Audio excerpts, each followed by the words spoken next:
What's up, guys? That last tune there was a song that I just played live just a couple of weeks ago now. Just wanted to jam a little bit, man, and wanted to come on here and hang out with you guys for a little bit this afternoon. So, how's everybody doing? I'm just gonna scroll through the comments real quick just to see who's on here. Gospel Mark, you're the first one on. Thank you, dude. Joe Rice from Sarasota. Abang Fath, cool, man. Rage Kids Music, awesome, awesome. Donald Kodabuck, RDNR, Sonia. Thank you guys for coming on. This is good stuff, man. So, as you know, I just played a live show, really the first live show, like real live concert for the new album. So that was that was something that was really unplanned. I had to put a whole band together to do this thing after I was asked to play. Of course, I wasn't turning that down. I'm like, hey, yeah, my friends from the metal band Siren, you guys know. I've had Doug Lee on the channel a couple times and Eddie Bourne, their drummer, on a few times. But yeah, it was a cool experience. If you guys have not seen that video, definitely please go back and watch that. I think it's like 10 minutes long or something like that. But it's a cool video. We were supposed to have like pro videographer, and I won't get into that. Something didn't happen right with that, and there was something wrong with the audio file. So we just did the best we could as far as getting stuff for you guys to watch. And that was my wife filming with her iPhone, and our good friend, we call him Pajama Joe, he was filming as well. So I was able to take some video footage from each of those and at least give you guys the video of something just showing, you know, part of the show. So I hope you guys enjoyed that video. If you're online right now and you were there at the show, please let me know in the comments, because I actually met a few people from my YouTube channel here that showed up. I realize YouTube's global, you know, and here in Tampa, Florida, that's a very isolated area compared to the world, right? But I do know that, you know, some of you that watch my channel were there. So and guys, I want to say this, I really appreciate you guys when you show up to my gigs. I mean, this is my first metal show that I've done in, well, decades, actually. I've been playing live music most of my life, but a big show like this that's metal, it's my music. I haven't done this since like the late 90s, 1999 to be exact, Springfest in Pensacola, Florida. So this is a pretty big deal for me, and more to come. But you guys know I also do these acoustic shows playing 80s tunes around town. So some of you, well, many of you, I've met many of you through those, so I just want to say thank you. Guys, please ask me any questions you want. We're here to chat, here to just kind of hang out with you guys, and me to tell you I appreciate you all for supporting the channel here. A lot of cool stuff I want to share with you tonight. High Volts asking me what guitar of yours is the favorite for metal. You like your 2014 Ibanez. This here, and you guys seen this on the channel all the time, it's the Prestige RG 1570. I want to say it's a 2001 model. I could be wrong on that. It's got the V8, V7, S1 pickups. It's got, of course, the Ibanez signature tremolo system here. What do they call it? The Pro Edge. So I actually love this guitar. You know, when I first got it, I didn't really like it that much. I was like, it's something that just didn't quite sound right. But then as I got to know it better, as we got to know one another better, I just fell in love with this guitar. So this is really my favorite. And, you know, I don't know that this is really a metal guitar per se, because you guys heard me doing some stuff. I mean, you got different sounds, you know. I mean, most of that's the amp, obviously, but that's just a little dirt, you know.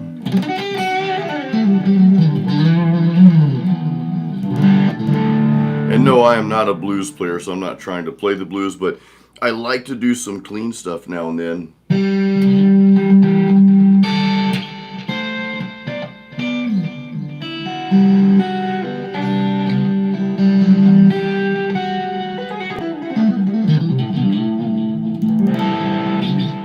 You know, so I like to do some of that kind of stuff now and then too. And I don't just play metal all the time.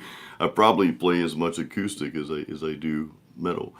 But yeah, I like my Ibanez mainly though, and I'll get to the other questions, guys, mainly because of the neck. The Ibanez has the thinner necks.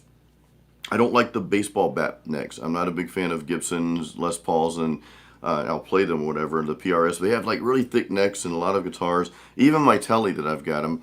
I'm thinking about selling my Telecaster back to my friend. I use that for my live solo gigs, and I might just get a Fender Stratocaster instead of the Tele. I like the Strat better, but the fingerboard's a little bit wider on here, and neck's a little bit thinner. So it really all depends on what you like, though. I mean, you can't really beat Jackson and ESP for metal either. I like those. Those are my next choices there.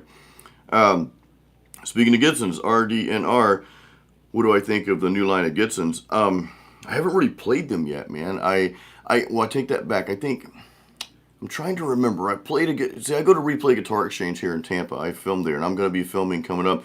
I want to say we recently played a Gibson. I could be wrong about that. So, yeah. But I think I played the SG model, but I don't think I've played, I think I played an SG recently. And it was pretty cool. Actually, I might have a video on that, guys. I might have to go back and check. I filmed so much stuff there, I forget what I've done. But I'm not like, I don't dislike Gibson, but they're not my favorite. And mainly it's just because of the necks, you know. The Time Prophet is here. What's up, dude? He doesn't know what ABC. So I got that from an old boss. She signed her email. Remember your ABCs, always be cool. So I kind of adapted that. The Gospel of Mark, the Zager guitar is very good. I've got a full review coming out on my Zager acoustic. Long story short, I just got another sponsorship. I had 3 sponsors last year, guys. It was really a good year. And we've got some more stuff coming down the pipeline from Black Star. I don't know if I can say anything yet, so I'm going to zip button lock here. But more stuff coming from Black Star on the channel, too. I'm going to be working with them on some new stuff coming up. I can't tell you what it is, though. Anyway, the Zager acoustic is beautiful. So Denny Zager, so I'd never heard of Zager acoustic. They reached out to me, and I kind of blew them off because I'd never heard of them, and I get inundated with emails daily, and I lose track, to be honest with you. But I finally, let me go check this Zager company out, and I went to the story on the website, and I fell in love with the story. I'm like, wow, you know, Denny Zager played with the duo Zager and Evans. They had the hit in 1969. The song is called In the Year of 2525. Very interesting song, especially with what's going on out there in the world today. But in any case, though, they sent me the guitar, so I've got a complete review. I did like a first impression video on here, and I remember somebody commenting, was like, oh, people just praise these guitars, because I'm like, well, this isn't an actual review. That was just my first impression. But now that I've played it out several times, I've probably played 10 or 15, maybe, I don't know, maybe 20 shows with it now. I can give it an honest review. So I'll save my thoughts for that review, but that's coming up in the next few weeks, Mark. Time Prophet misses my screensaver. Yeah, I got a weird screensaver there. I don't know. I had to restore my iMac. My iMac is dying, so I've got to make some changes in the studio here. Kato, I have questions. Strengthening tips for strengthening alternate picking. One mistake I made when I first started playing, in the first year that I started playing guitar, this is back in 1989, 1990, is I just downpicked that first year. I didn't know what alternate picking was. This is why I'm so glad I wish we had YouTube back in those days, right? But I just downpicked all the time. So then when I started alternate picking, it's very difficult. I'll be honest, I don't have a really good answer for that other than just play. Just practice as much as you possibly can, but don't get frustrated at yourself when you get frustrated. I know that makes sense, right? But just allow yourself the freedom to kind of pull back when you need to and go at it again. You might practice for 20 minutes, you know, just starting out. Get frustrated. We get frustrated, walk away for a little bit, come back. Sometimes come back tomorrow. You'll eventually nail it, though. I do have a video on my channel, so maybe open it. I don't know if you guys are watching this on the phone or whatever. So if you're on a laptop or desktop, open a new browser and just look up Jason Stallworth. Just look up how I hold my pick. That will give you some insight on that. And I also have, I think, from downstrokes to alternate picking, a video on downstrokes to alternate picking. Watch that one as well. So you'll eventually get it, though, man. Frank asks, is there a big difference between Ibanez Wizard necks and Jackson necks? Yeah, there is. So my buddy Drew from the Drinking with Drew show, he played. I recruited him to play rhythm guitar with me at the show a couple weeks ago at the Brass Mug here in Tampa. Big show, man. We packed. We just that whole place was packed. It was great. And we're all still kind of riding the high of that show because it just felt so good to play that, man. To have that many people show up, but and it was, you know, we had tickets for it too. I mean, people were paying $25 at the door to get in, and it was packed, dude. So metal is still alive here in Tampa, Florida. I can tell you that right now, and we're I'm honored to be a part of really bringing it back. So, any case though, the Jackson, he bought a Jackson to play with me, and their neck is like a hybrid between the Ibanez Wizard and an ESP neck, if that makes sense. It's sort of kind of like it's closer to the ESP. Jacksons and ESPs feel really, really similar to me. So it's a little bit thicker, but I like ESPs and I like Jacksons. You know, Ibanez, ESP, Jacksons. I would play any of those guitars any day, especially for metal. When you see me looking down here, I've got my laptop down here. You guys can. I don't want it to come unplugged, so that's why I'm looking down. There we go. Keith Johnson says, check out Schecter guitars. Man, I've played a few. I mean, they're great guitars. I'm just not personally a big fan of them for me. If I remember right, they kind of have thicker necks too, and the thicker necks just they don't fit my hands, man.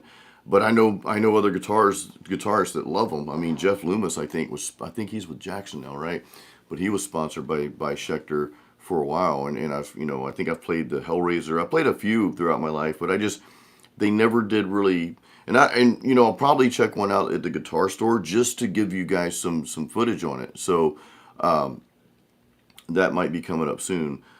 But the ones I've played, I don't know, they just didn't feel right to me, and I don't quite remember why.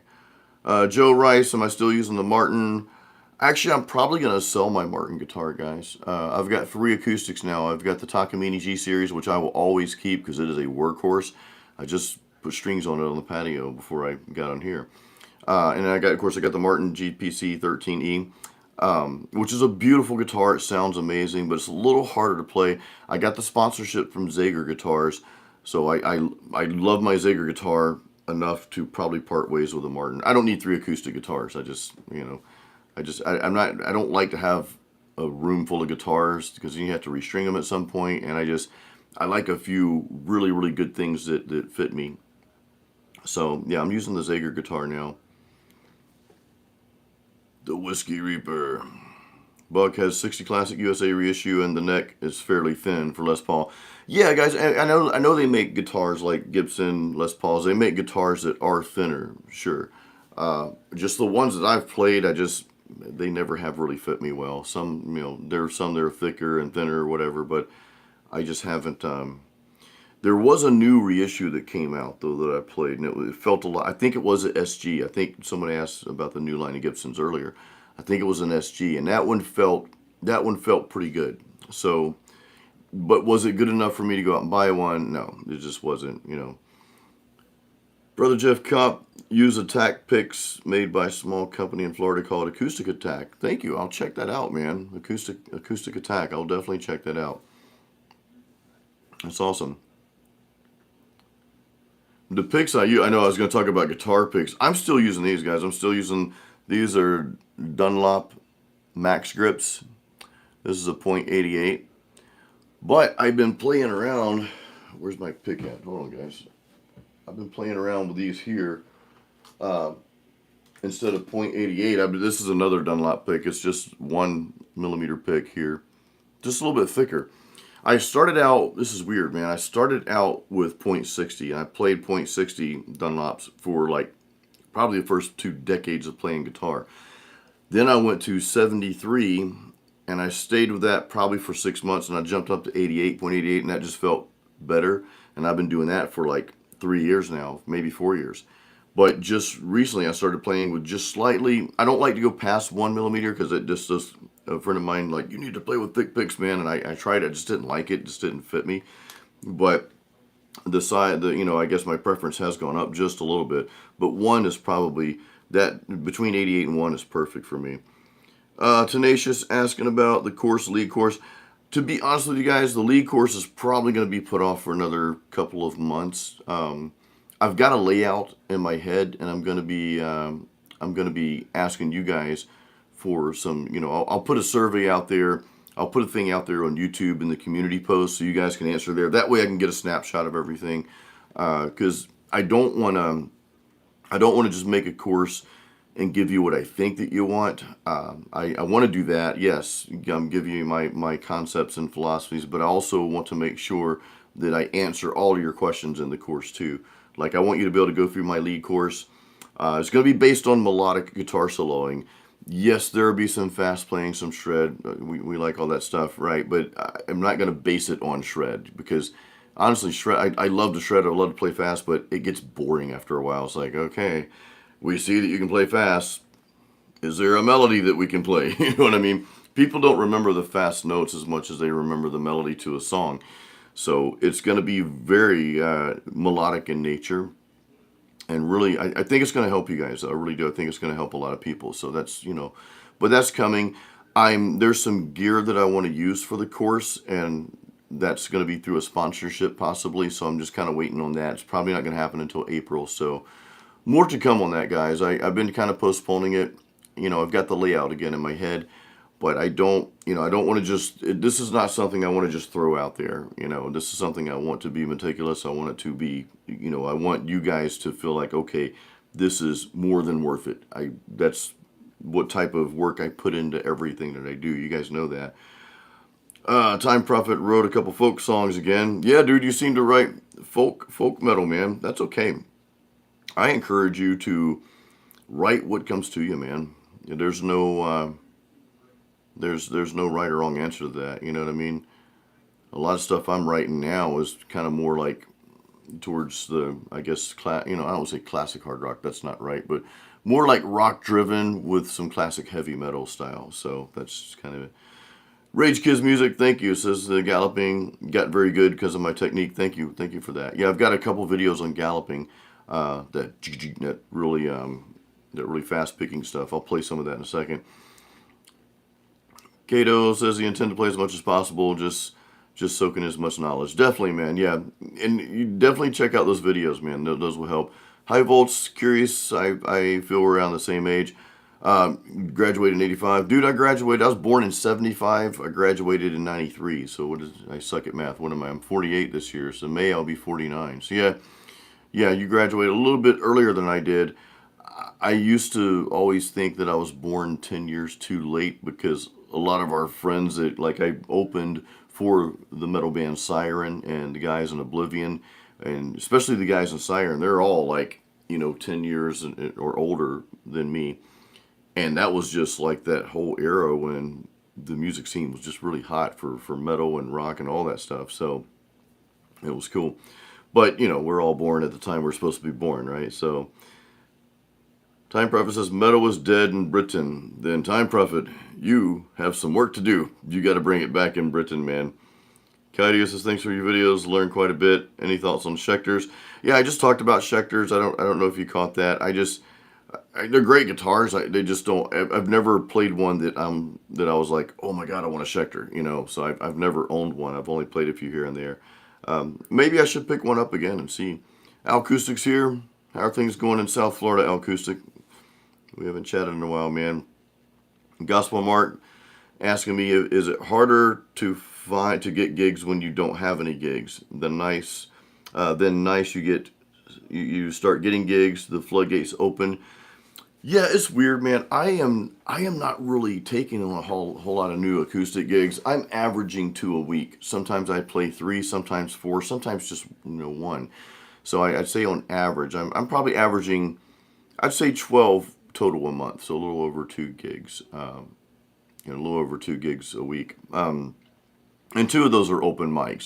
Those really don't count as gigs. I mean, they're paid gigs for me, but I host open mic twice a month at Bootleggers Brewing.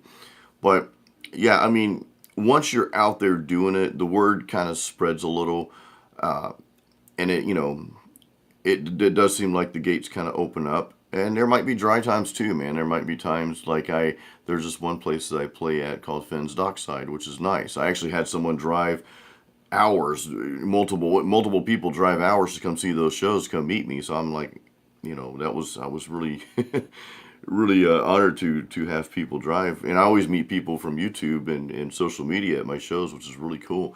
But and we're talking about acoustic gigs. It's a great way to make a side income, man. It's really cool, you know. So, but yeah, once you get out there and start playing and just start doing your thing, the word kind of spreads, and it's but it's still you'd be surprised because Tampa's a pretty big area now. You'd be surprised how many people, even if you're well known in the area, I think I'm becoming that. You'd be surprised how many people don't know about you, and there's so many places out there, man. So you just gotta. The thing about getting gigs, I think a big part of it is first of all having the website where they can go see a video of a recent gig and just throw in about, I don't know, 5 or 7 songs, but about 20 to 30 seconds each, and make a little montage of that, just a short video for people. Send that to people, but follow up by visiting the venue. There's nothing greater than showing up in person. The Hellraiser. Yeah, Les Pauls just don't work with me. Kron, thank you. I appreciate that, man. Thanks for watching. Oh, acoustic. Just saw my video with Glenn Fricker. Yeah, we had Glenn Fricker guys on Metal Mastermind. That was on the Metal Mastermind podcast. You guys know I co-own that platform with Ken Candelas. That's where all my guitar courses are, by the way. If you go to metalmastermind.com, you'll see my guitar courses: Metal Riff Master, Metal Guitar Apprentice. We've got other courses out there as well: bass, production, all the good stuff. But yeah, Ken, he was at a conference, at an audio conference, and he saw Glenn there, so he just goes up and he's like, "Hey, Glenn," and he's like, "Hey, man," and he introduced himself, and he's like, "Do you want to be on the Metal Mastermind podcast? This is what me and my friend are doing," and he said, "Yeah." So I'm like, "Holy crap, dude!" So yeah, it's on Metal Mastermind. If you go to any podcast platform like Spotify and Apple Podcasts, look up Metal Mastermind. It's episode number 55. It's pretty cool. I enjoyed that. I wasn't sure really what to expect, but I really enjoyed chatting with Glenn. He's a really good guy. When you meet him in person like that, he's a really good dude. So I really enjoyed that. Definitely worth listening. Time Prophet's going to come to America and restring all my guitars. Yeah, that'd be cool, man. I don't like restringing guitars. Rage Kids, you helped bring back metal to Tampa. You guys are like the modern version of Pantera when they held the flag of metal in the 90s. Yeah, and like my stuff that I write is, it's not ultra heavy. There's a lot of death metal coming, on the scene here in Tampa, the Tampa area as well. Obituaries from here. We've got access to Joe Morris, Moore Sound Studio here, so he's been helping bands get back on the scene as well. But it's cool. It's really cool.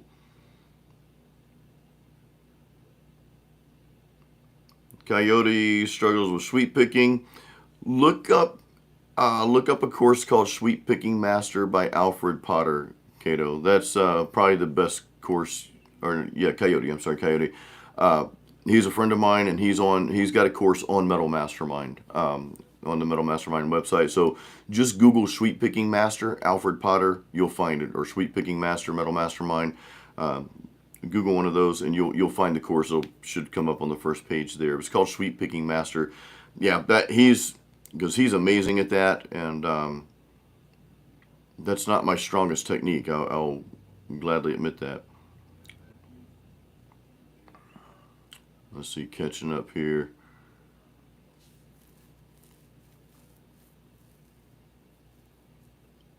A good home amp, looking between the PV6505 and a Blackstar.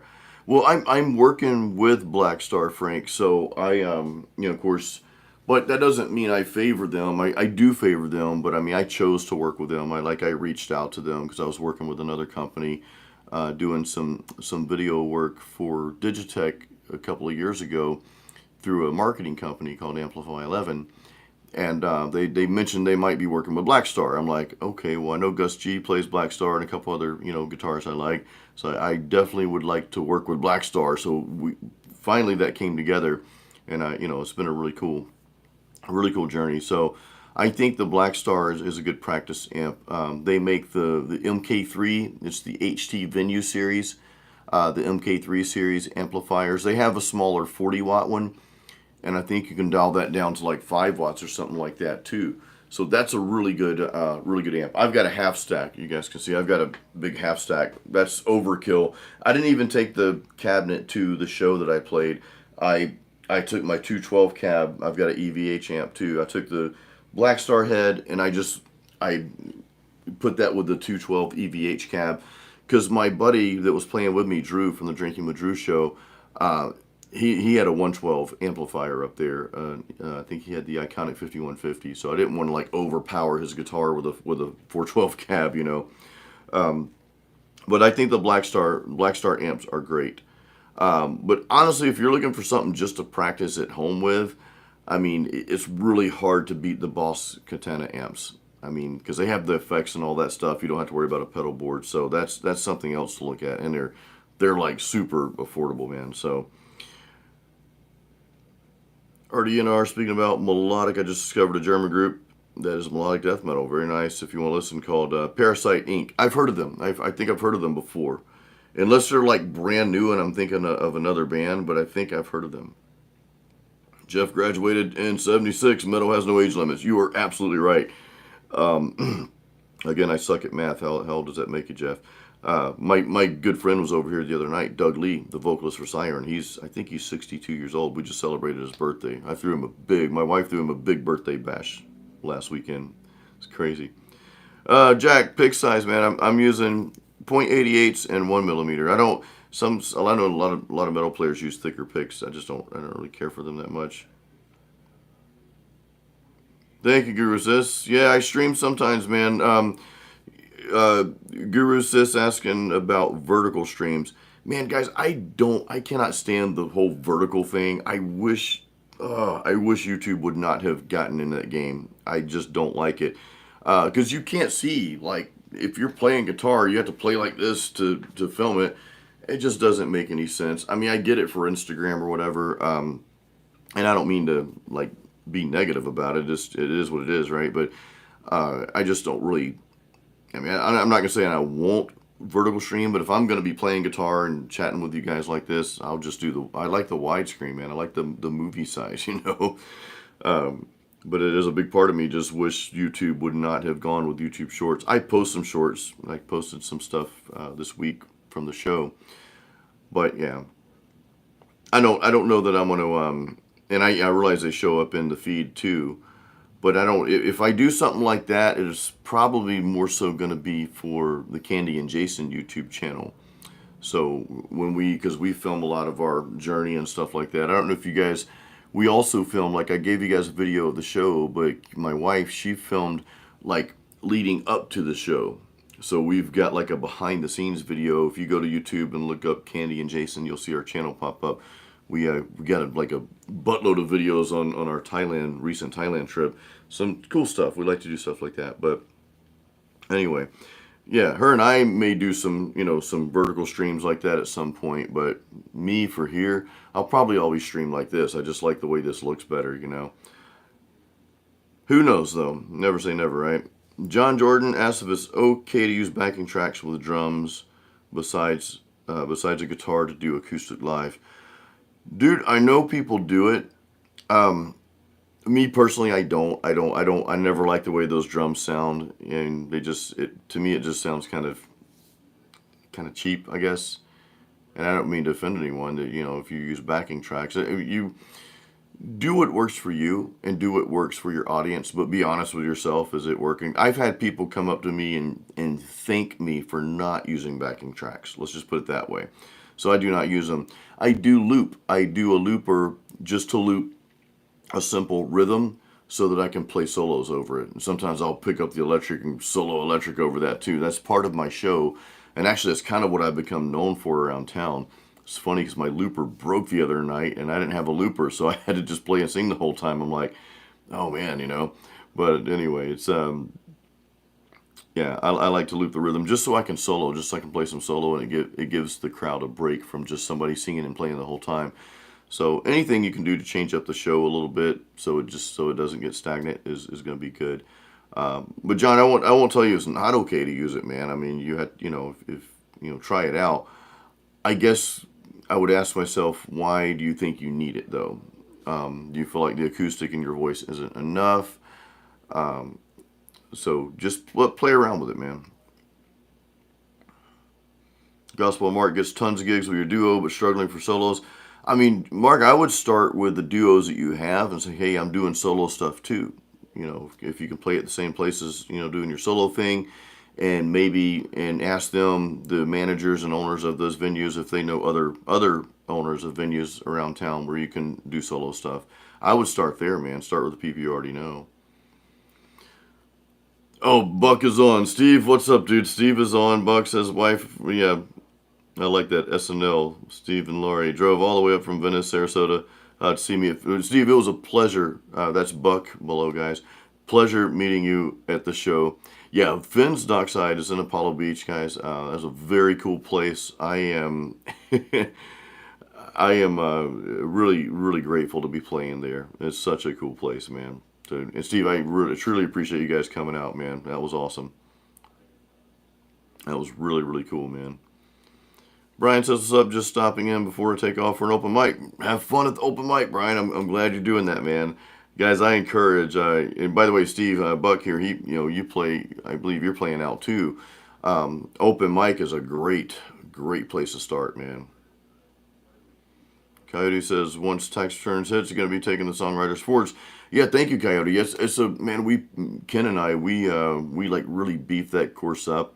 And like a lot of my courses I have out there on metalmastermind.com, we even went back and added stuff to them, you know, later, and just so you get all these freebies that come with it. So it's a monster course, but it's well worth the time, you know, to take it, man. Oh, I lost my comments here.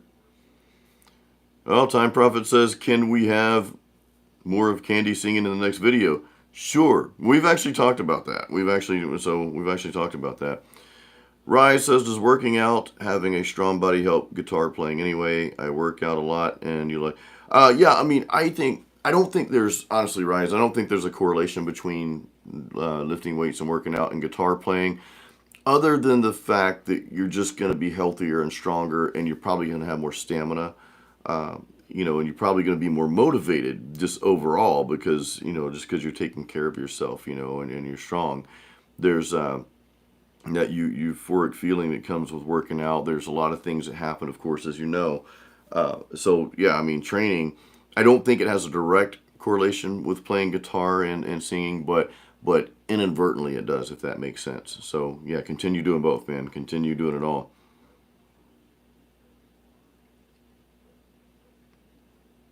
The Kron just picked up the Shifter Demon.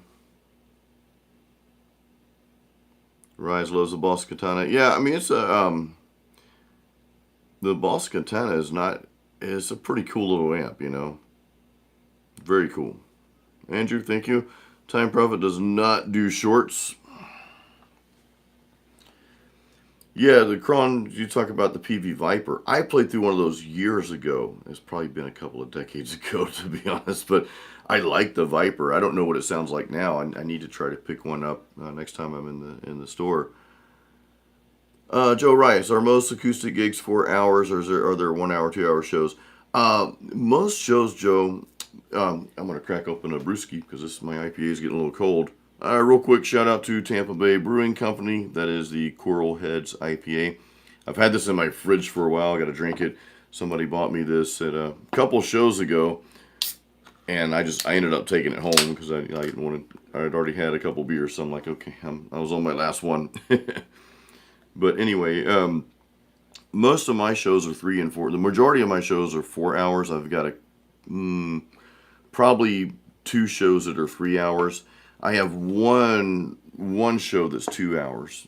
Those are like few and far between. I like the 4 hour shows because you typically, of course, typically get paid more for those shows. But I know it's a long time. What I do is I play for the first hour. I play for the first hour nonstop. I'll do that. Then I'll take a 15-minute break, 10 or 15-minute break, just depends on what's going on. And I'll come back and play 45, 50 minutes, another break, and so forth, and and end the night with that. But yeah, if you can find, yeah, people probably aren't inclined to pay somebody come in just for an hour or even 2 hours. I have one 2 hour show at Keel and Curly Winery. I have the first Wednesday of the month there, and that's just a 6 to 8 show. Those are very rare. Most shows are 3 to 4 hours. I think to get started with, the 3 hours are perfect. Again, front load that first hour, take a 15-minute break, play the second one, take another 15-minute break, and finish out. So, you'll play about 12 or 13 songs to start with. Then the other two sets you're playing like probably around 10 or 11. So 35 songs, something like that. Gospel Mark says, Jason, my wife wants you and Candy to know she's watching with me. Thank you guys, and thank you for watching our Thai. You were on our live Instagram when we were in Thailand, man. I think we were in Lumpini Park, and that was really cool. Cool to have you guys on. Awesome. Thank you guys for the compliments. By the way, it's always good to hear the channel is helping. I mean, that's why I do what I do. If it weren't helping you guys, I would probably just shut it down and do something else. So it really means a lot to know that I'm not just putting stuff out there to put it out there. I really want the concept I share to to give you some results. That's important to me. Neuro Ego, this is a great question. I'm just going to say I love your question before I read it to everyone. Found you through live gigs gear. I'm glad to hear that. Do I have any tips on clean singing? I need to put some more videos out there on vocals. I don't have, I've got a couple death metal vocal videos, but that's not going to help you much in the live acoustic arena. I do need to put some stuff out there. So you can expect some of that coming. I've never considered myself like this phenomenal singer. I don't have the Sebastian Bach and David Coverdale range or Steve Perry range or anything like that. But what I've learned over the years is, first of all, singing in key is of utmost importance, even if you have limited range. Singing in key, what I find, a couple tips I'll give you, is don't try to sing out of your range. If you want to practice that, that's fine, but don't do it at a gig. What happens with a lot of, and even great singers, I hear them all the time, they'll try to sing high notes and try to get up there, but it just sounds, all it sounds is just loud and ear piercing. It's like, could you please stop doing that? So that's one tip I can give you right there. Even if, and I don't know what kind of range you have. A lot, sometimes people will judge a singer like they judge a guitar player. Well, that person can shred, so they must be great. Look, playing fast guitar solos, that doesn't necessarily make you great. Singing high notes, ultra high notes, doesn't necessarily make you great. It's your tonal texture, it's the character of your voice, and I think it's the uniqueness of your voice. So just know that. The other tip I can share with you now, and we'll talk more about this in future videos, because I do want to do some videos on this. I've been a little, I'll admit this, I've been a little kind of like, I don't want to say scared, but been like just reluctant to put more stuff on singing out there, because singing is judged so harshly, man. People just, but I like anything, I should get over that, and if I have something that's going to help you guys, I need to just put it out there. So thank you for asking that. But the other thing real quick, I know I'm rambling, but the other thing real quick is do vocal exercises. Mark, you can attest to this as well. Joe, you probably can too. Do vocal exercises before every gig. There are 2 videos by Ken Tamplin. If you look up Ken Tamplin, and I'm not associated with him in any way, I don't even know the guy. I know of him just because he was big in the Christian rock scene way back in the day. But he's got 2 very phenomenal vocal warm-ups. So I do warm-ups before. You can ask my wife. She's on here right now. That's Candy and Jason, by the way. She's on there. So, hey, head over to Candy and Jason, subscribe to that real quick, and jump back on here. That's our channel. But anyway, so vocal warm-ups have really enhanced my voice big time from what it used to be. So, again, I never really considered myself, this amazing singer. But I'm getting compliments on my voice over the past couple of years. And it's like, wow, So the exercises, I attribute that to the consistency of singing live. and then the vocal warm-ups. So I know I talked a lot about that, but guys, I'm probably a better shred guitar player than I am a vocalist, but I love and I'm just as passionate about singing as I am playing guitar. Oh, this thing keeps moving on me and I keep missing. Let's see.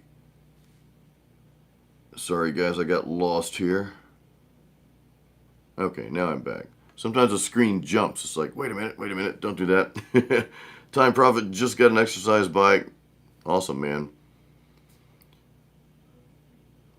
Kevin's learning guitars, learning the basic chords. Awesome, that's perfect, man. Basic chords, you're playing some of your favorite stuff like Paranoid, Symphony of Destruction. Yeah, definitely, man.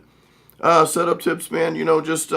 Just keep playing stuff you like. The biggest tip I can give you, Kevin, is as you learn these songs, and you guys are gonna hear the broken record here because I say it in almost every video. As you learn these songs, start adding your own flavor to them. Try new things, right? Try some new things. Like I remember my first song I learned was, and I'm probably gonna play it wrong because I don't really remember it, but was Iron Man.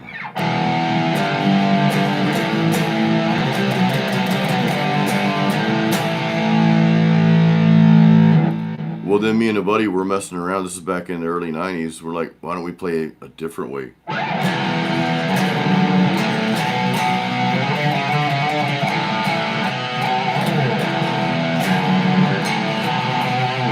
Nothing like it, but I just tried something different. Or maybe this.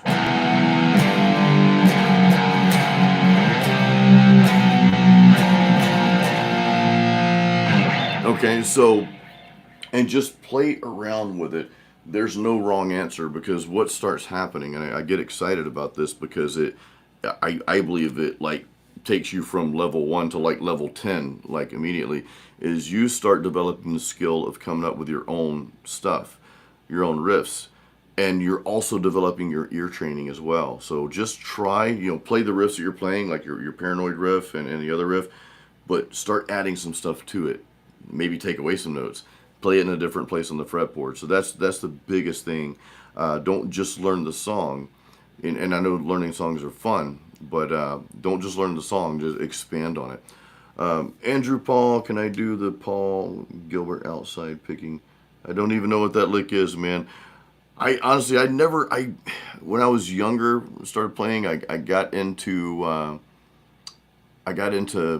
learning songs and all that, of course, but I would learn parts of them and I would just kind of get bored. I'm like, okay, I learned the Master of Puppets riff.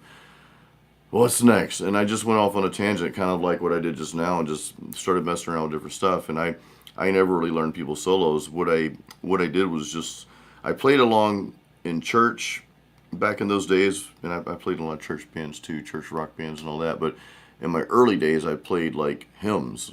And the church hymns were in like the keys like B flat and E flat, keys that you don't play guitar in. So I had to learn the fretboard to play some leads along with that. And then I'd go home, the other times I was home, I'd play along with the radio, Whitesnake, Scorpions, all those bands, Def Leppard or whatever, Guns N' Roses, Metallica. And I would just make up stuff, man. So I never really like learn, I can probably play whoever's licks or whatever, but I just never spent time learning anybody's licks. It just wasn't, I just wanted to make up my own stuff, Rise got the 100 version. Scared to put it on full wattage. Yeah, the full wattage will shake the room, man.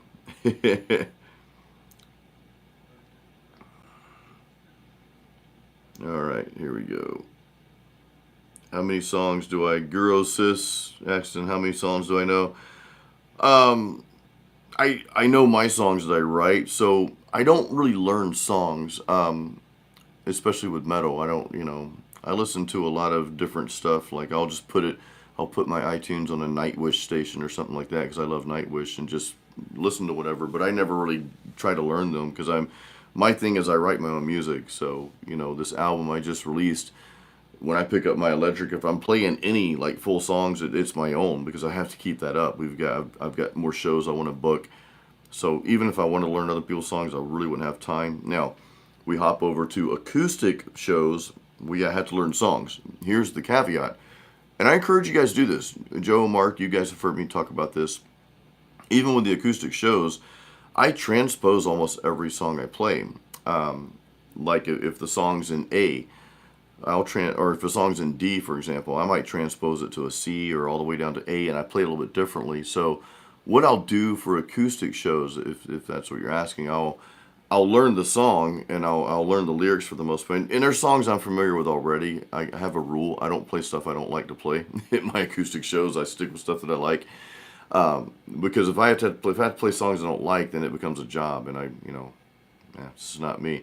So and it's worked out quite well. I didn't think it'd work so well, but in any case, I'll transpose the song because I'm doing all 80 stuff when I do that, and I don't really have I don't have that range a lot of those people have because I do a lot of girl songs too. So anyway, so I think I've got like 100 or so songs on my iPad. I'll take the iPad up there with me to in case I forget the lyrics.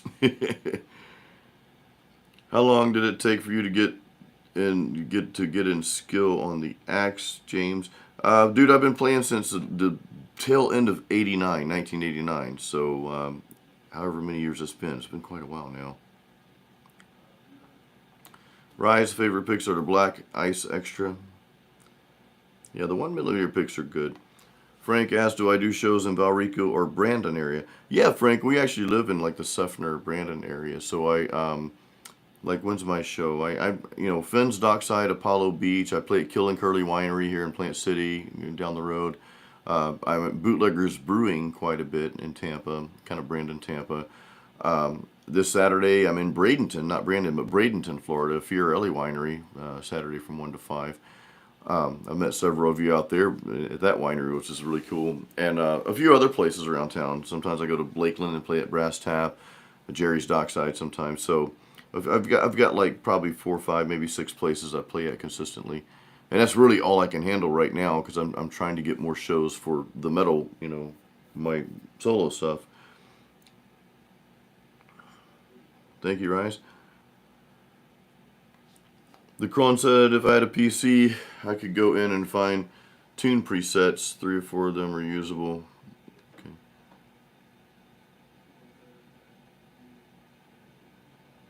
James asking about the Epiphone Classic. I don't know, man. I haven't really played. I'm not really a big Gibson fan, though. I mean, I don't dislike them. I just don't really. They're just not. They're not my favorite guitar, so I really don't play them too much. Joe is on the Zager site. Oh, I need to send you my affiliate link, Joe. I get a little commission if you buy through me. So if you go to they don't have a shop. So Zager Acoustics, Joe, they only sell through their shop in their factory in Nebraska. I think that's where they're based out of. But that's the thing. That's why nobody knows who Zager is. Because they do a lot of advertising, but they don't sell through like Sweetwater or shops. They only sell independently. So I guess that's how they keep their overhead. They're not having to share the wealth with anyone in that regard.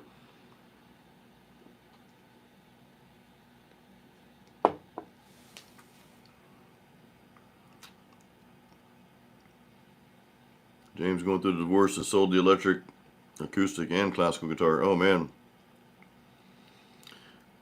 James, so I've got a really good video with a good friend of mine. His name is Drew. He's from the Drinking with Drew show.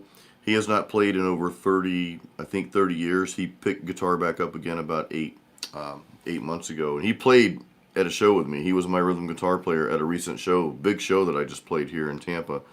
Let me share that video with you real quick. I'm just trying to find it because, let's see here. I have to go to my channel to find this. Give me a second, guys. I want to put this link to this video out there. You guys can just copy it and save it or whatever. But it's a really good video because Drew he gives you some really good tips on getting back in. So let me just find this real quick and I'll post it out here.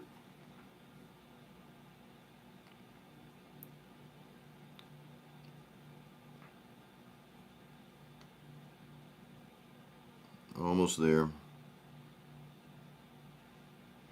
But he sat in my studio here. We did a really good video, a really cool video on that.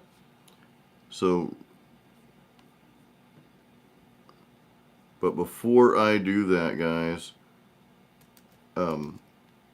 before I do that, let me give Joe my link for Zager here.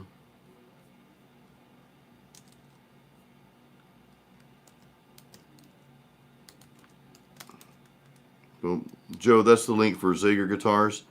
If you guys use that, I get a small commission, so thank you. It's part of how I make my living here, so I appreciate that. Alright, here's the video. Now I'm going to post the video with Drew, guys. I'm going to post the link for that. Got it? Getting back into guitar. Alright, cool. So that's that. Alright, so you guys have those links. Thank you, Joe. Thank you for checking that out, man. Alright, so let me scroll back up here. I get the divorce thing, man. I've been down that road before, James. We were talking about that, and it's I know it's not easy. So good luck on that, man. Just be careful who you get involved with, as you already know. But yeah, check out that video I just put in there.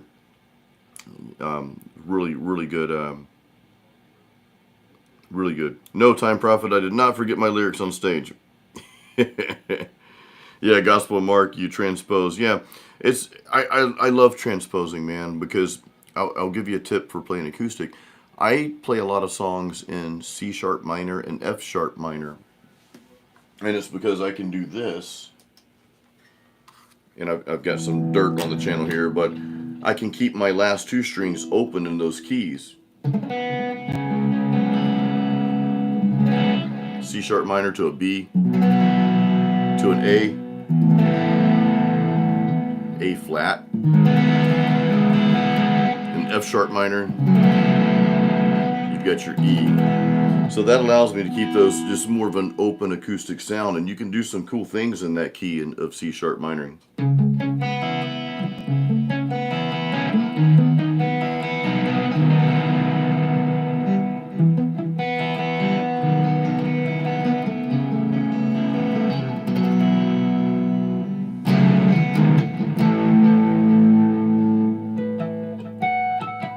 So I play a lot of stuff in those keys. So a song might be in a completely different, so I'll figure out how to get it in that key, or I'll play in the key of A, which will allow me to do that as well. So that's added a lot of depth to my acoustic shows, you know, because sometimes acoustic just doesn't sound good. So if you can play more open strings, and I don't use a capo. I'm not saying you shouldn't use a capo. I just never cared for the way that sounded for my style, you know. It doesn't mean you shouldn't use one, but I try to think about how is this going to sound. I'm already playing songs I like, and there's songs I refuse to play. Like I won't play Sweet Caroline because I can't stand that song. I've only been asked to play that probably 2 or 3 times, and I get the deer in headlights look when I say, "Oh, sorry, I don't know that song." But here's how I pull that off, guys. I say, "But I know something that's kind of like it that you might like even better." And it doesn't matter what I play next. The fact that you told the audience, you told the person, like, "Hey, I care about your request, but I'm just not, you know." But yeah, anyway, so, but I'm always trying to add more depth to the guitar sound and just more, I don't know. And that method right there seems to work really well.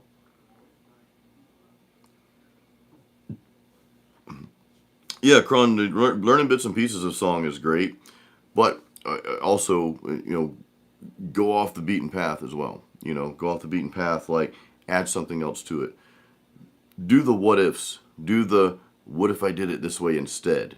What if I played it wrong? What if I tried this instead of what they're playing? And you guys know I even encourage you to do that on my lessons I share with you here, because then it gets you thinking differently. You know, it gets you thinking like kind of outside. It's like, okay, I mean, you can learn a riff and it's great, but at the end of the day, it's just somebody else's song that you learn, which is fine. It's just good practice. But when you start putting your own ideas with it, before you know it, it doesn't even sound like that person's riff anymore. You've created something completely different, completely new. So that's the beauty of being a guitar player and a musician, you know.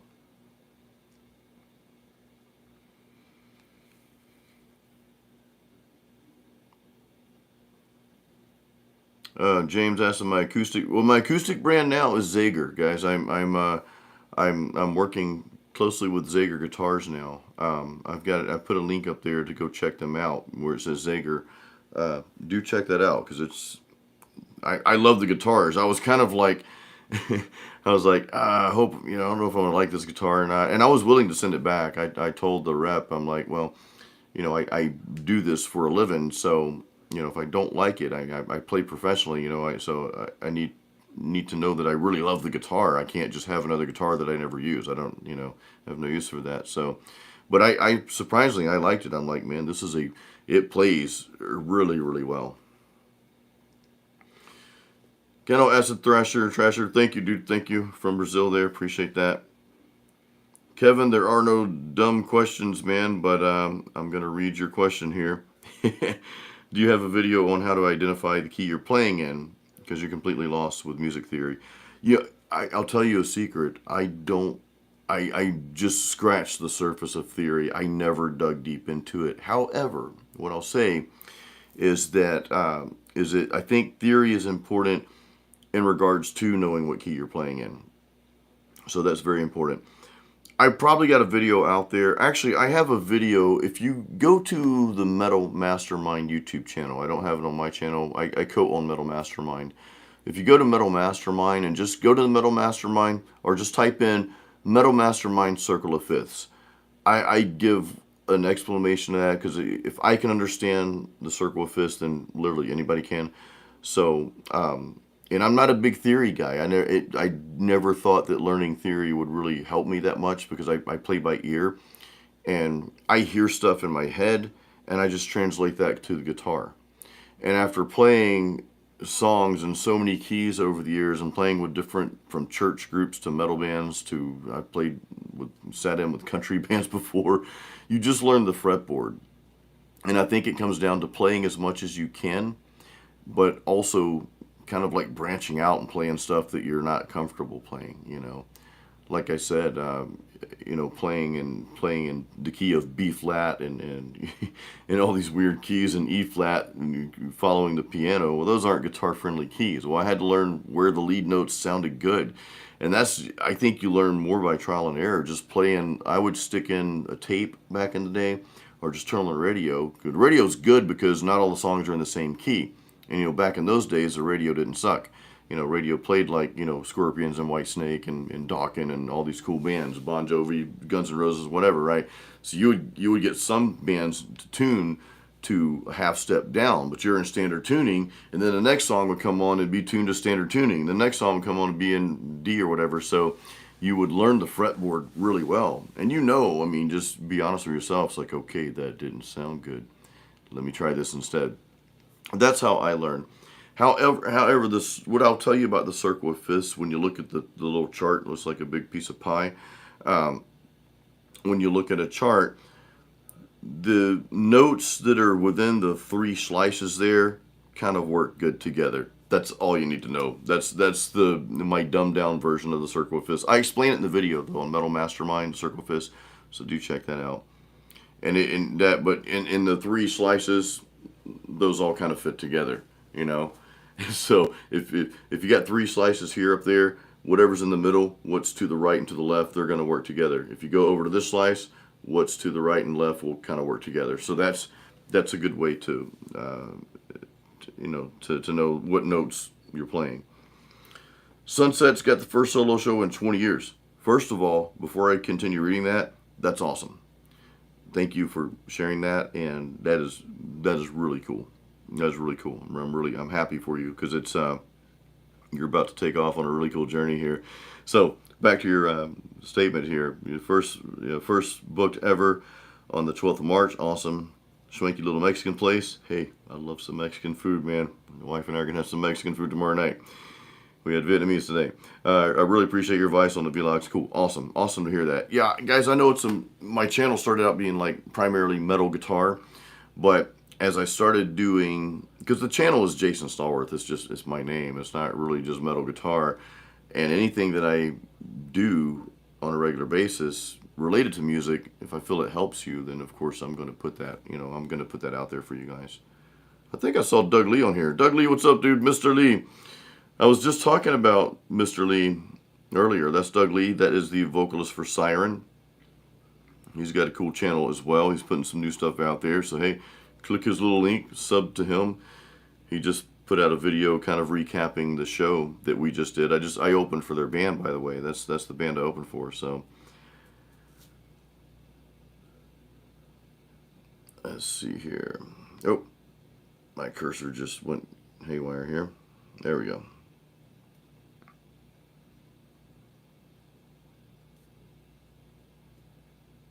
Yeah, Rage Kids, talking about music theory. Guys, I will never discourage someone from learning theory. I think that different people learn better with different methods. I'm always been a big fan of, hey, to each their own.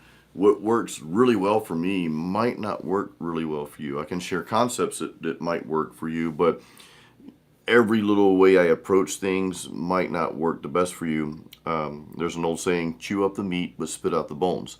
You can learn a lot from people, even myself. I kind of pride myself on that. I want to share stuff that's easy for you guys to pick up. But at the same time, just know that there might be some things that I do that don't work that way for you. And just know that that's okay. And I'm okay with that, you know. So you really have to figure out what's the best way to learn.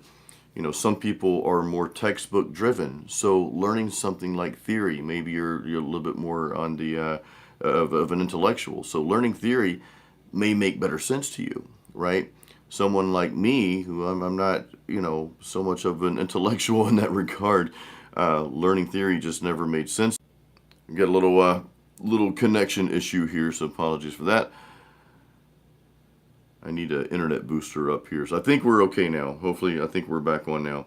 But anyway, I'm not discouraging learning music theory, but I don't overly encourage it either. You have to learn what's in the manner that's best for you. If somebody like me doesn't learn much from theory, it doesn't mean you shouldn't. But also don't let someone tell you, well, you must learn theory to be great. Well, that's not true either. So neither one of those are true. You have to find what works best for you. So Mr. Time Prophet says you can work out any key for major and minor with two shapes. Yeah, pretty much. Power chords you can do so much with, man. Zeno Micah, they did play Metallica on the radio back in the day, especially when the Black Album hit. They didn't really play anything before the Black Album. The Black Album really commercialized, you know, I don't want to say commercialized, that's probably the wrong word, but their production was different. You know, when Bob Rock did the production for that, it was much different. So it made heavy metal more radio friendly, I guess. But yeah, they played a lot of Metallica, especially the Black Album. I'm embarrassed to say this. I didn't care about high school stuff, and I didn't go to my prom, but I went to the prom after mine with my pastor's daughter at the time. Nothing happened, but this is the part I'm embarrassed to say. They were country line dancing to Enter Sandman when it came on, so yeah. Anyway, so yes, they played Metallica on the radio. James got the Golden Classical. So another video to look up, a very interesting video on my channel. I got to jam with a Spanish guitarist, and Andres Collin. So if you look up my channel, if you go to my channel, look up Jason Stallworth and Andres Collin. Andres and then Colin. He's in Sarasota, phenomenal guitarist, and we got to jam together at one of his gigs. So that's a pretty cool session. I'm playing some rock and roll style. He's playing his Godin, I believe is what he has. Cool stuff. Kevin, what's up? Good to see you on here. Mr. Lee.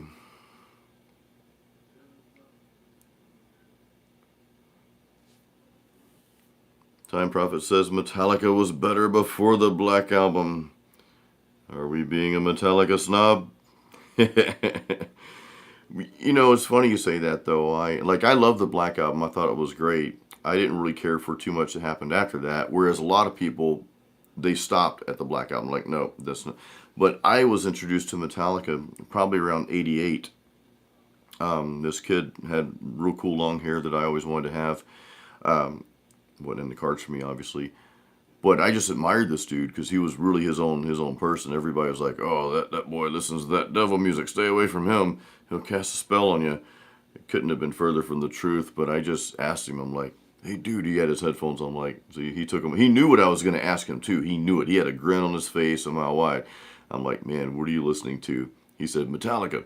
And he put his headphones back on and went back to air drumming because he knew I was going to go out and become a fan. And I did. I went out with my grass cutting money, which was about 20 bucks. Cassettes were $9.99 back then. And I bought Injustice for All and Master of Puppets. And I blasted those while I was freestyling BMX bikes in the yard. So, yeah, I wasn't. And if it didn't sound like that, I didn't want anything to do with it. Of course, I listened to all the rock and roll back then, the Guns N' Roses, the hair bands and stuff like that. Even Bon Jovi, I loved all the '80s stuff. But as far as metal was concerned, it was hard for me to go back and listen to even '70s, because I was just such a fan. Because there's nothing out there like that. Gospel Mark says, and Andres is awesome. Yeah, he's a good dude, man. He's a really cool dude. He's got some interesting stuff. I hope to go down to Sarasota. Sarasota's about an hour, and probably an hour and a half from us. So, Angel, thank you for watching the concert video. Appreciate that. I'm not going to say I hope there's more to come. I'm going to say there absolutely will be more live metal shows that I play. Hey guys, smash the like button if you think about it real quick. YouTube likes that, and of course I appreciate it. I think most of you have done that already. I just noticed. But if you haven't done that yet, please do that. Gospel Mark, oh man, Gospel Mark is admitting something that could be painful here. He might be the minority, but he thought Death Magnetic was a good album. Yeah, I mean, it wasn't a bad album by any means, dude. I kind of wish people wouldn't have given them such a hard time, because you can't keep making the same album over and over. Like, we love Puppets, we love Justice for All, but you can't keep making those. You have to move on. If they made another album just like Injustice for All, then it would be just like Injustice for All. It wouldn't be anything new. You can't do that. I mean, it's just, so you have to grow and expand, and you have to accept that, well, some people are going to love it, some people are going to hate it, and that's just what it's going to be. I don't think Metallica was not true to themselves. I think it was just a natural flow, and trying new things and working with different producers and that sort of thing, so I don't know. I really think what happened was that when the Black Album came out, everybody was listening to it. So all of a sudden, the metalheads had their thing over here. Well, now it was everybody else's thing too. And I don't think people like that. So I think there's some psychology behind that. So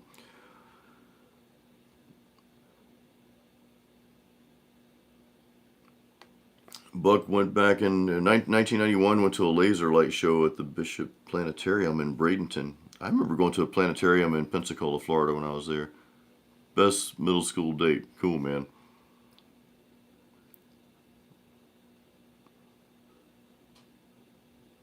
Yeah, Time Prophet, I had to go with a Rob Halford look, man. Noro, I usually live stream. I haven't done a live stream like this in a while, guys. I usually go for about an hour and a half. We'll probably have to wrap up here in a few minutes, but hour and a half, sometimes 2 hours, just depends on what's going on. I usually don't plan these out. I usually just kind of like, hey, I'm gonna go live today. Boop, let's do it. I think you guys probably got a notification a couple hours ago, because our schedule, my wife and I's schedule is just. It's not busy because I don't want it to sound bad. It's just we're always doing stuff. We always have either a show. Like I said, I'm playing 2 or 3 gigs a week, or we're doing something. Something is always going on, or I'm on a podcast, or I have a podcast. So it's we have a really fulfilling life. I'll say that, and you guys are part of that. So I appreciate it. Rage is good. I'm glad I inspired you to come up with riffs, because writing your own riffs, there's nothing like that. That's yours. Angel said she finally got the metal sound from her rig, rocking the Schecter. Awesome. Chrome cut his teeth on metal, hair metal, then discovered thrash metal. Life changed forever. Yeah, and I still like my hair metal stuff, man. I play Poison and Bon Jovi at my acoustic shows, and a lot of times I get a really good response out of that.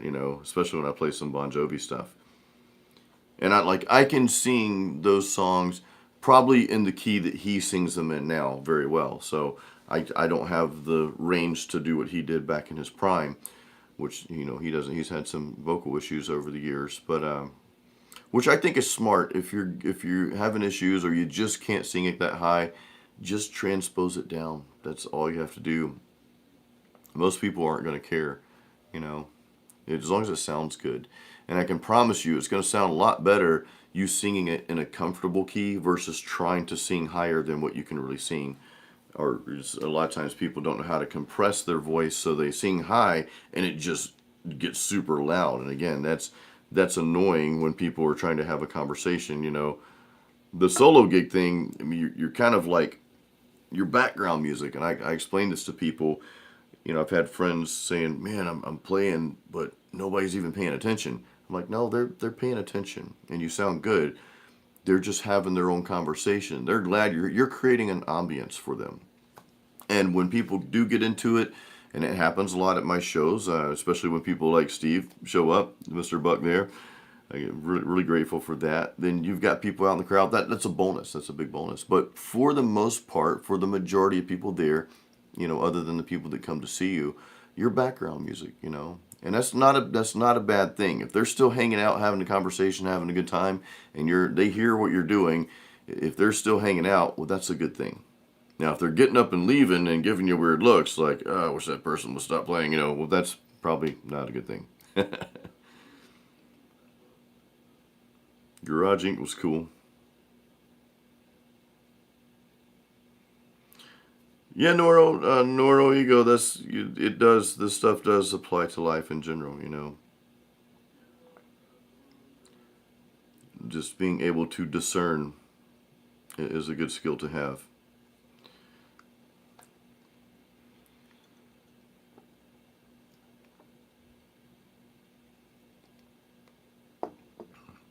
Freedom Nugget.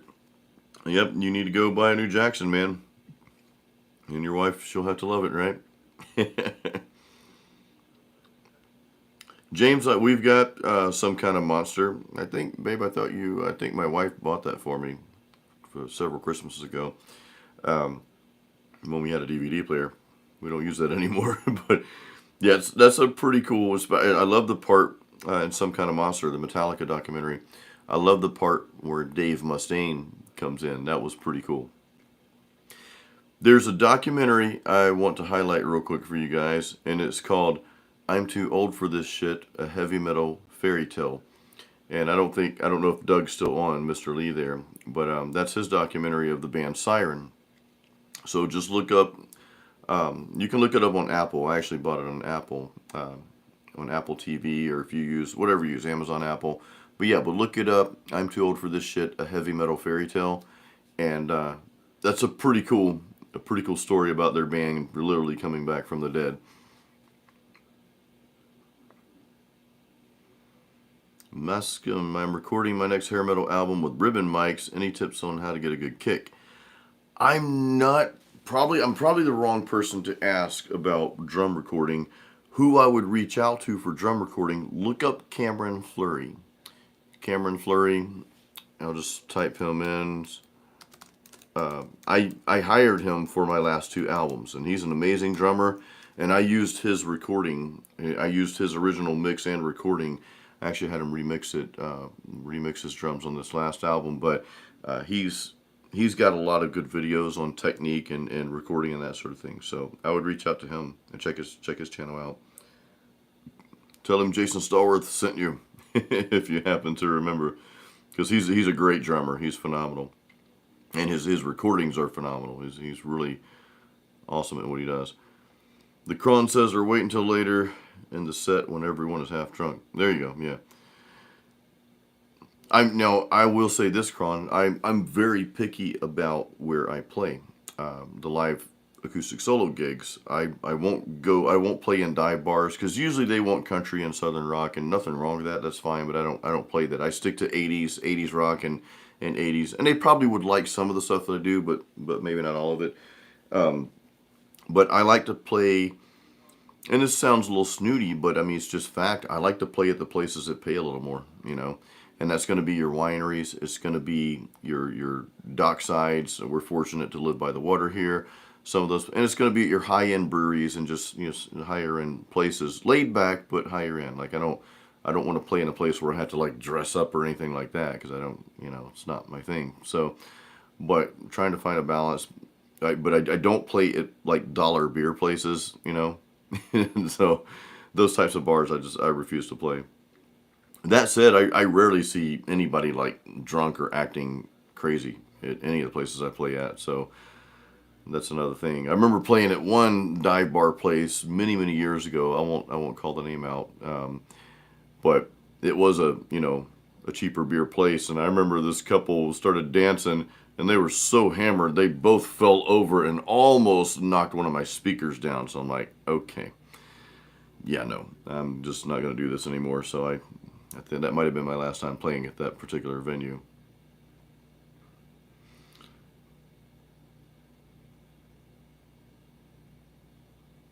Kevin is in thrash metal, power metal, progressive metal. Oh, I love all that stuff, dude. Bass player, enjoying the instrument and standard tuning. Standard tuning. Yeah, well, it's funny, man. I was talking to Brad Mader. Brad Mader's a guitar player and founder of Must Not Kill. They're a local Tampa extreme metal band.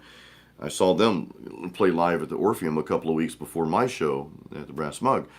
And he was on my channel here. Go back, just look up on my channel, just look up Brad Mader and Jason Stallworth, and you'll find that video. Very interesting video, but his band will tune, I'm in standard tuning, but his band tunes to C sharp. He's like, he made a good point. He said, because any lower than that, and I just can't hear it, there's just not clarity. And he's like, I see bands all the time tune way down using 7/8 string guitars. I see their fingers moving, they're doing something, but I can't hear what's going on because it's just so low. So I play in standard for that reason. I've been talking about this for eons now. I'm probably getting rid of my 7-string. I picked it up the other day, and I cranked my amps. I cranked both my Black Star and EVH. I was just messing around, playing back and forth. Maybe I'll do a shootout between my EVH and Black Star amp soon, if you guys want to hear that. But I cranked up my 7-string, then I put the 6-string on. And I went back and forth, and I'm like, yeah, it's just, the 6-string just has more punch. It's not, I don't know, the 7-string's a little, I want to say muddy, but the clarity's just not there because it's just so low. So, and I'm in, my 7-string's in standard tuning, so that's a low B note on there. Noro, do you feel there's a play for original small live metal bands? Yeah, I think there's plenty of room for it. So here's the thing about playing your own music. I don't want to set a limiting belief by saying this, but it's also kind of realistic to maybe not expect a huge payout when you first start. So I got paid for my recent show, and of course I didn't have to. My band members that I recruited told me they didn't want anything originally. But I said, no, I need to pay you guys, so I did that. So I still got to pay my bass player, Daniel Santana, from Precipice. Daniel, I'll pay you soon. He lives like way out in Brooksville, like 2 hours from me, so I'll get it out there to him at some point. But so, playing solo gigs, I started playing solo acoustic gigs because I had not been on stage in a little while, in a few years. So I'm like, I need to be in front of people. I'm really big on musicians playing in front of people. Play live, even if it's at an open mic. Play live as much as you can.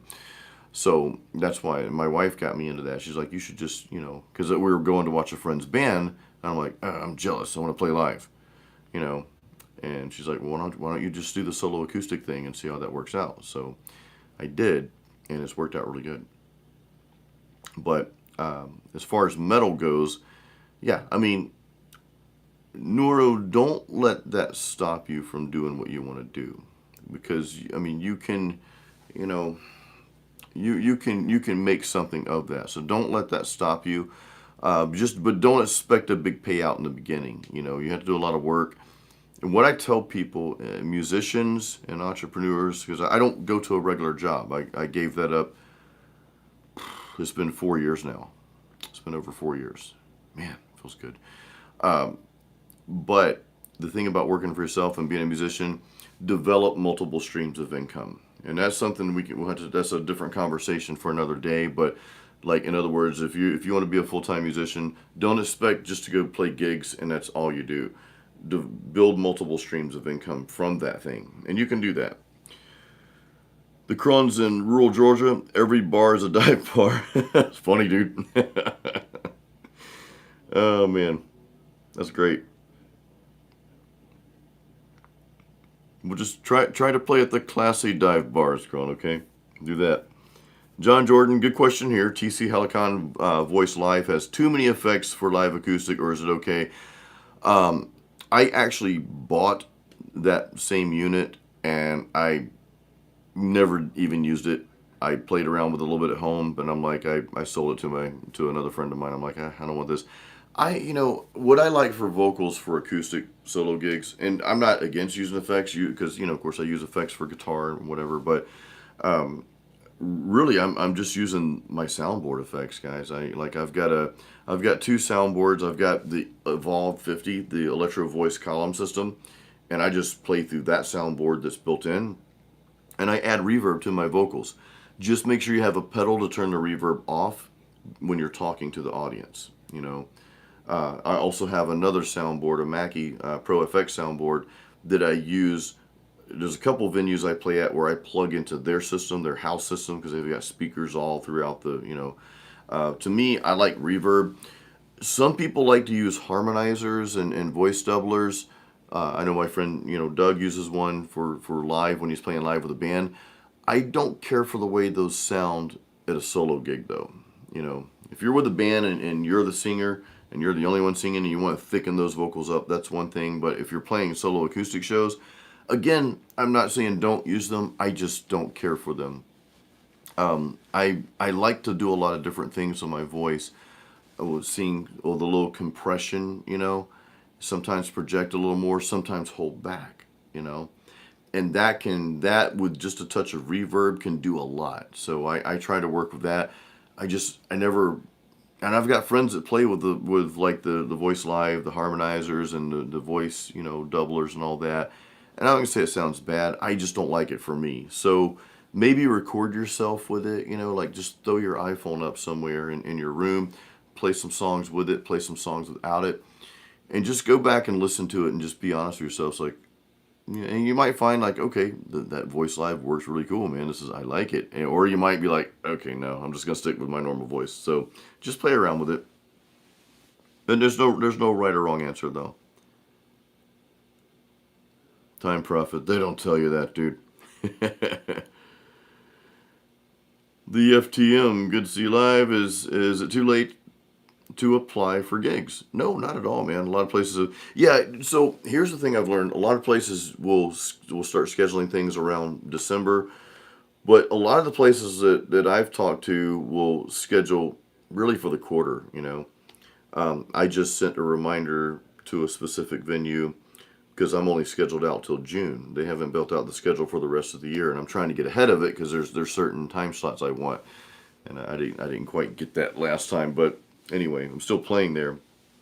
But I don't think it's too late at all. Just go around to different places and you kind of it's kind of a numbers game. I think reaching out to different places, trying to get in on a regular basis. I love my regular gigs. I've got gigs that I pretty much kept the same schedule from last year. I just like, hey, if you can keep me on the same spot, I'm fine, I'm good. So I was very fortunate for that to happen. Of course, you got to get in, first to do that, and build relationships too. That's a big part of this. Is not just, and you guys probably saw a couple of my videos. You don't want to be the person that I just show up to play and sing. I get paid and I go home. Try to build the relationship with the people that are there, especially the staff. Be real cool to them. A tip I can give you is tip. So a lot of musicians, or say some musicians, don't tip. And even if I don't order anything, I'll still leave a $10 tip. And actually, I tried to do that last time, and the girl, she's like, well, I'm going to tip you right back. So she gave me $5 back. So I'm like, okay, well. But when a lot of times they'll discount your food. Some places comp, whatever, and then you might have a couple beers or whatever. But always tip, though. That's just because the waiters and waitresses, they'll first be like, oh, you don't have to do that because they don't expect it. It's like, no, that is part of your brand, and that's very important. So just you go out of your way to build the relationships along with that. That will take you, because honestly, most places aren't thinking, most venues, they're not thinking as much about your performance in the music as you might think that they are, because they're busy running the business. They're busy waiting on folks. They're busy crunching numbers or whatever it is that they do. The music is, they expect the music to you to take care of that. So if you work on building the relationships, that will, again, that will go a long way. Yeah, Time Prophet. Yeah, David Cover. I think David Coverdale used chorus in his. Again, when you're recording an album, I think people put a lot of stuff on vocals. I just don't like a lot. Reverb and maybe some delay when I'm recording, like some of the death metal vocals I do. Um, but that's about it.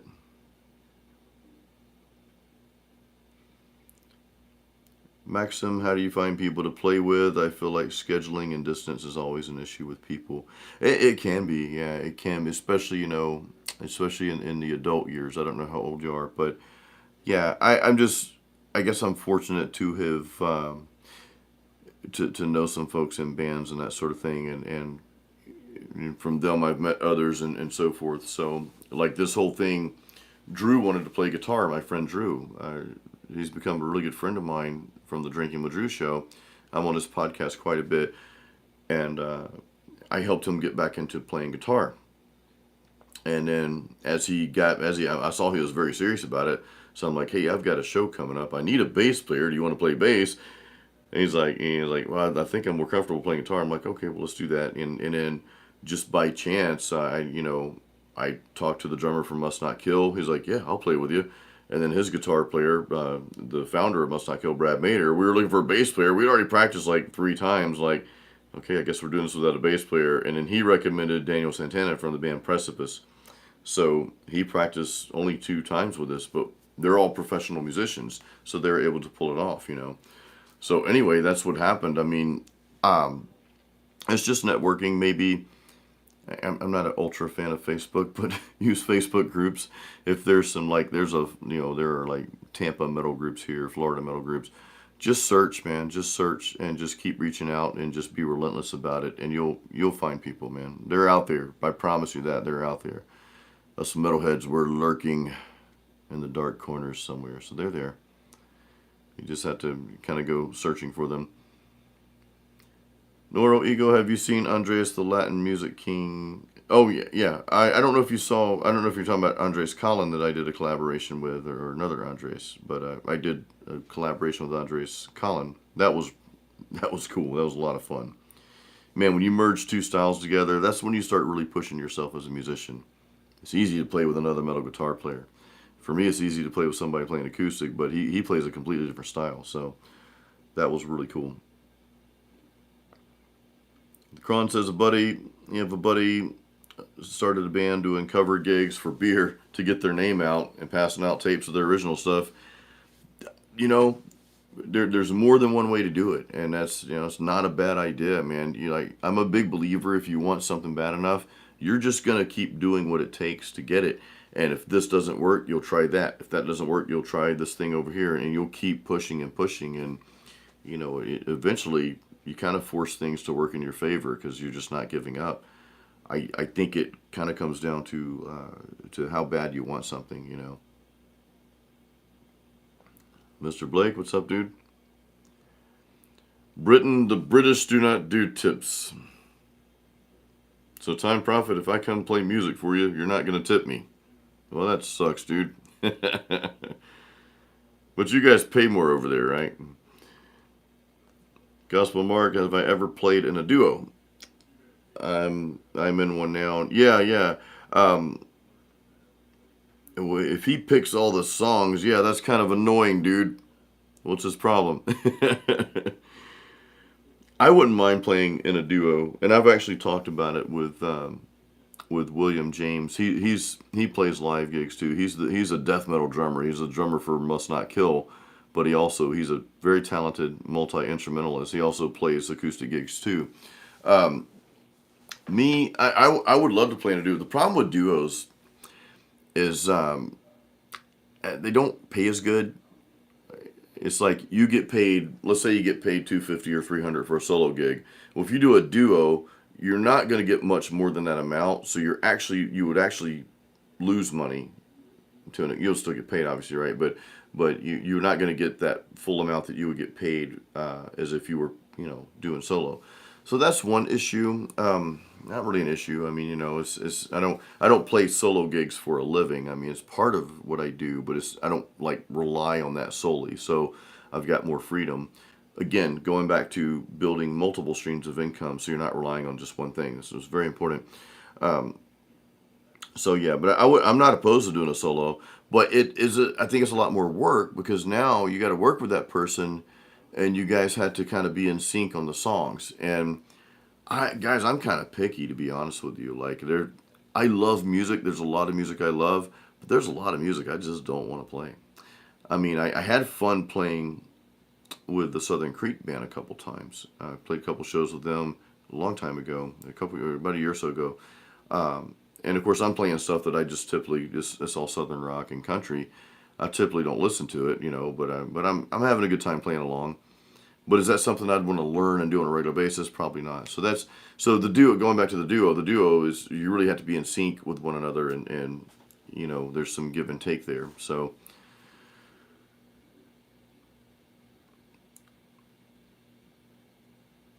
Yep, Rage. If you want something, you work for it, man. You keep pushing. Nosgoth, what's up? Thank you for the super chat, guys. I forgot to have super chat on here. Hey, if you want to buy Jason a beer, you can super chat me. 5, 10, $100. I don't know, whatever you want. Nosgoth, thank you. Just got home. Thank you for being the inspiration to be a better guitarist. Have a beer on me. I appreciate it. That will get me a premium IPA there. So thank you, dude. Always good to see you in here, man. I'll hang out for, probably another 10 minutes here, guys. So if you have more questions, please drop them in. But my battery's probably going to die here soon. I'm just using my iPhone.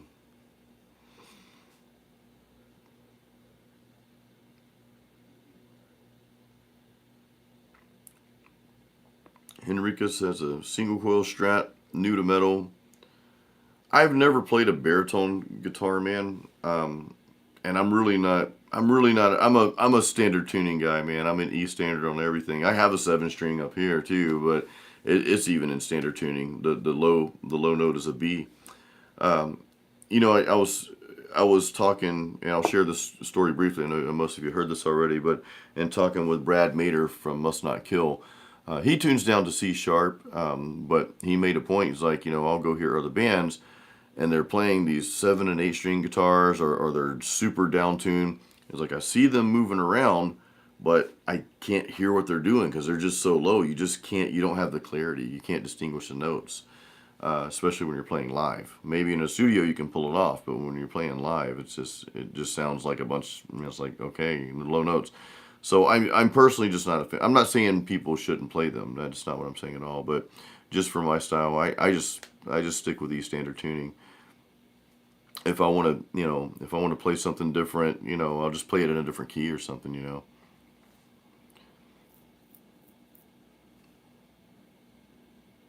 The Rage is the lead singer. That's good, dude. Yeah, just keep pushing, man. Keep pushing, dude. Keep, don't give up on it. You know what I mean? Keep looking.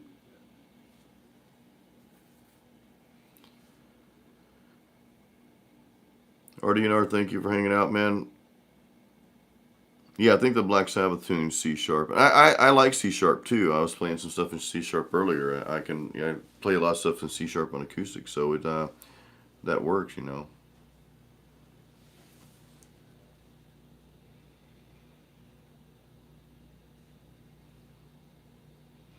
Yeah, I guess you could use a bass amp. It's the low stuff just never been my thing. It's like I don't know. I'm glad people do it. Just because I don't care for something certainly doesn't mean that other people shouldn't. I'm glad people do it. It's just not my thing. I never, like I said, I'm parting ways with my 7-string at some point. I've had it on the market here and there. The Taylor Minis I think would be great. We've seen a lot of those on stage, man. I see a lot of people using. Think about those minis and playing acoustic shows. Is you're going to be plugged into your system, man. So I mean, you don't need this big bulky guitar, And that's probably going to save your back, save everything, man. Just save space. I mean, I'm a big fan of using the minis. That's a really cool way to do, you know. I definitely use a Taylor GS, you know. That'd be really cool. The FTM, suggestions for going into the studio to record originals. So I'll give you the tip that Glenn Fricker, I just had Glenn Fricker on the Metal Mastermind podcast. I co-own that with Ken Candelas. So if you go to your favorite podcast place, Apple, whether it's Apple, Spotify, or whatever, and just look up Metal Mastermind and look at episode 55. We had Glenn Fricker, but I'll tell you the same thing that he tells you is just be tight before you go in the studio. Because Glenn was saying he used to record bands and he's had several bands come in and they haven't even written the full songs yet. He's like, well, why are you here? You know, be tight with your band first and have a plan of action before you go into the studio. Because studio is probably going to cost you money. And if it's not costing you money, you know, I don't know. The good stuff's going to cost, you know what I mean? So just be prepared, man. Just make sure your band's tight. Make sure everybody knows their parts before going in there.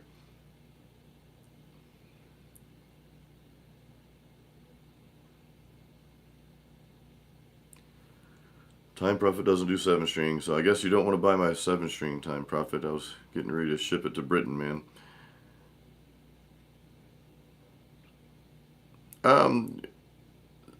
Zena Micah asked about picking. I do have a video on my channel, on how I hold my pick. That's going to give you a lot of good concepts and things I use, so that I don't, because I never feel any tension picking. But one thing I'll tell you now before you watch that video is maybe don't play so aggressive. I have a very light touch when I play. I don't hammer down. It's a very light touch.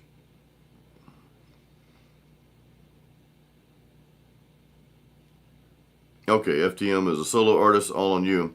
Yeah, I mean, yeah, if you're in the studio, well, then I would say still have a plan though, because what you run into and what I've run into as a solo artist is that you'll record something and then you'll listen to it the next day. It's like, oh, I'm gonna go back and change that part, and before you know it, what should have happened 6 months ago, you're still writing. So I would say like divvy up your phases, you know. Like, okay, this is my writing phase. I'm going to write. Maybe you record the ideas or whatever, and I'm going to give myself this deadline to finish writing this album. Now I'm done. I'm not changing anything on the album. I am going to record these parts now, and then give yourself that deadline. So treat it like a job. And I'm not the best at that. I'm somebody giving you advice that I should be taking my own because I've done that several times. This last album I recorded, I probably have 4 or 5 different versions of some of the songs. You know. By the way, guys, where's it at? Overcometh. Some of you don't know this, some of you do, but I have CDs. CDs over here, CDs over there. But I've got CDs for the Overcometh album. Before we wrap up here, if you guys will bear with me, I'd like to share this link with you real quick in case. And I mean, I can ship overseas. I can't remember how my shipping's set up, to be honest with you. But let me find this link real quick. I know it costs a lot of money to ship overseas these days. Let's see.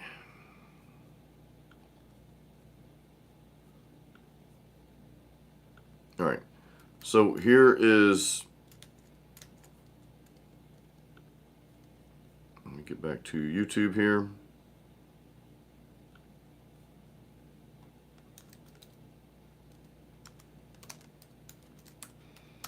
All right. Boom. So there's my link to my shop, to my collection.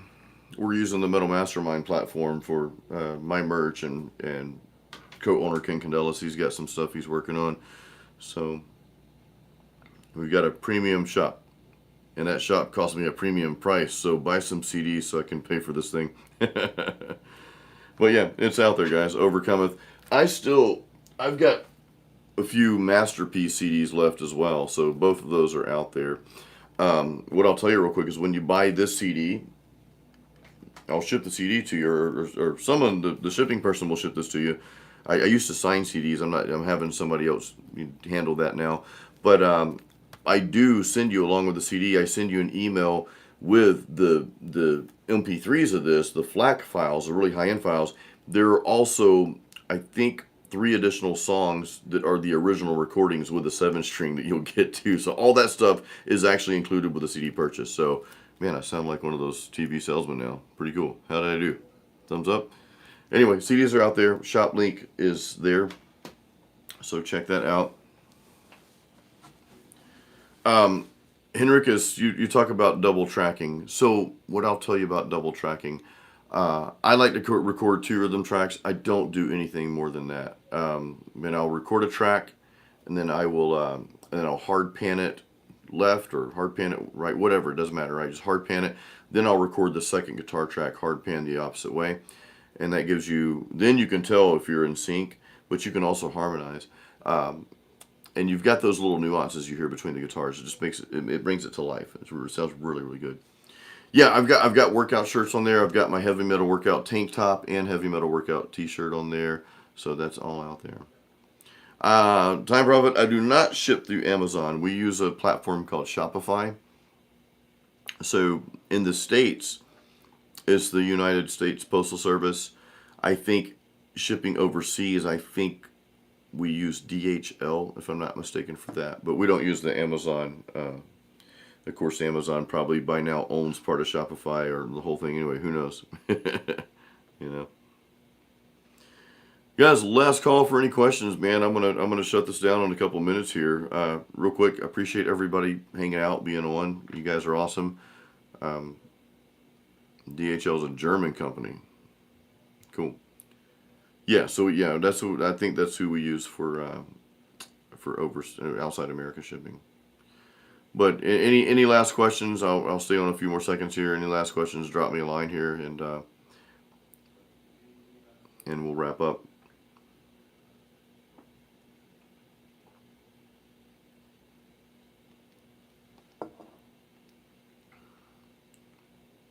All right, guys. Thank you so much for being on. I'll be live again probably in a couple weeks. I'd like to do this more often. Maybe like, at least once a month, maybe twice a month. So, we'll see you next time. Stay tuned. Tomorrow, guys, I'll have my Metal Guitar Friday email going out. I also have a lyric video posting tomorrow morning for a song called Jai Yin Yin, which has Thai lyrics to it. So that's coming out tomorrow morning. Thank you again. Thank you guys so much. I'll see you on the next live stream. Good night, guys.